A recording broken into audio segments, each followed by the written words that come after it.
Hello दोस्तों, नमस्कार।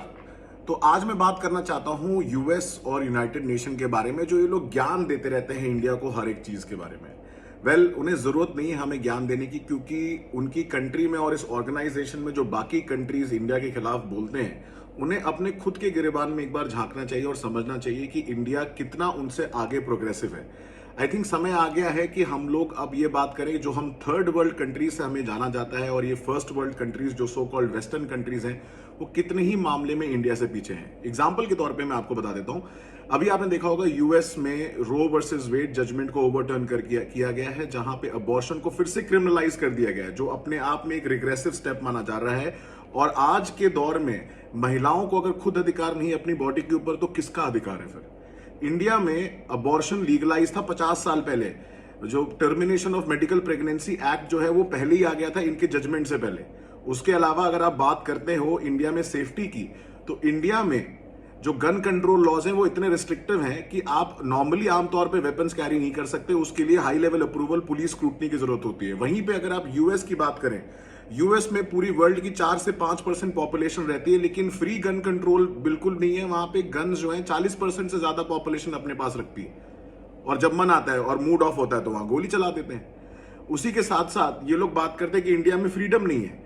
भैया, हमारे यहाँ होमोसेक्सुअलिटी जो थी वो एंशियंट टाइम से वैलिड थी। आप देखिए जाके मंदिरों में खजुराहो के, आप हमारी टेक्स्ट को पढ़ें, और ये लोग होमोसेक्सुअलिटी को लीगलाइज करने की बात करते हैं। आज भी ऐसे बहुत सारे वेस्टर्न कंट्रीज जहां पे होमोसेक्सुअलिटी को इलीगल माना जाता है।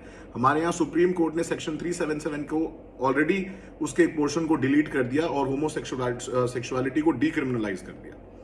और बात करते हैं, इसके अलावा आप देखेंगे इंडिया में एक्सप्लिसिटली जो कॉन्स्टिट्यूशन है वह विमेन्स राइट की बात करता है। यूएस में ऐसा कुछ भी मेंशन नहीं किया गया है स्पेसिफिकली विमेन्स राइट को लेकर। वहां पे महिलाओं को लड़के अपनी राइट्स को अक्वायर करना पड़ा था। इंडिया में at the stroke of the midnight hour हम बोलते हैं, सबको इक्वल फंडामेंटल राइट्स प्रोवाइड कर दी गई। यूएस में आज तक कोई भी महिला प्रेसिडेंट नहीं रही है।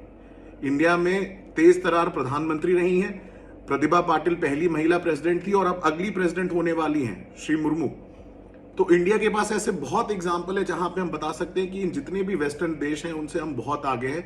तो कृपया करके प्लीज ये यूएस और बाकी यूरोपियन कंट्री और यूएन हमें ज्ञान न दें। आज यूएन के ह्यूमन राइट्स कमीशन ने इंडिया के ह्यूमन राइट्स के ऊपर कंसर्न उठाया। अरे भाई, आप उसके बारे में बात करिए जो बाकी कंट्रीज में हो रहा है। क्या कन्हैया कुमार, वो जो एक टेलर है कन्हैया, उसका ह्यूमन राइट्स नहीं था, जिसको बड़ी दरिंदगी से मार दिया गया है उदयपुर में? उसके बारे में भी तो यूएन को सोचना चाहिए। तो ये सारी चीजें जिसके बारे में हम सबको आपको मिलकर सोचना चाहिए।